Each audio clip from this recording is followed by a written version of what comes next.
এই সংক্ৰান্তত আমি দেখা পাইছিলো যে কিছুমান ব্যক্তিয়ে সমগ্ৰ দেশতে যিকোনো প্ৰকাৰে পাকিস্তানৰ পৰা দৃষ্টি আঁতৰাই আনি তেওঁলোকে পাকিস্তানক প্ৰত্যক্ষ বা পৰোক্ষভাৱে সমৰ্থন কৰাৰ প্ৰৱণতা এটাও আমি দেখা পাইছো। অসমতো আমাৰ বিধায়ক আমিনুল ইছলামে আগবঢ়োৱা বক্তব্যই অসমৰ ৰাইজক ক্ষোভিত কৰিছে। পাকিস্তানক এক প্ৰকাৰ সমৰ্থন কৰা যিটো প্ৰচেষ্টা, সেই প্ৰচেষ্টাত আমি সকলো সাংঘাতিকভাৱে আঘাত পাইছো।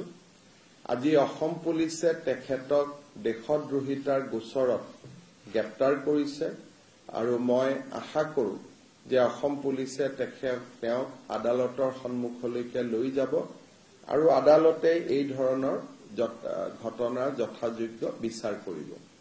মই এষাৰ কথা সকলোকে বিশেষকৈ যি বিভেদকামী শক্তি, ভাৰত বিৰোধী শক্তি আমাৰ দেশত সক্ৰিয় হৈ আছে, তেখেতসকলক মই সতৰ্ক কৰি দিব খোজো যে প্ৰত্যক্ষ বা পৰোক্ষভাৱে পাকিস্তানক সমৰ্থন কৰিবলৈ লোৱা যিকোনো প্ৰচেষ্টা অসমৰ মাটিৰ পৰা আমি হ'ব নিদিওঁ আৰু এনেকুৱা ধৰণৰ প্ৰচেষ্টা সংঘটিত হলেই ছচিয়েল মিডিয়াৰ পোষ্ট হওক, ফেচবুকৰ পোষ্ট হওক বা আন ধৰণে প্ৰত্যক্ষ বা পৰোক্ষভাৱে পাকিস্তানক সমৰ্থন কৰিবলৈ চেষ্টা কৰিলে অসম পুলিচক পোনছাতে ব্যৱস্থা লবলৈ মই নিৰ্দেশ দিছো আৰু অসম পুলিচে এই ক্ষেত্ৰত সক্ৰিয়তাৰে ব্যৱস্থা গ্ৰহণ কৰিব।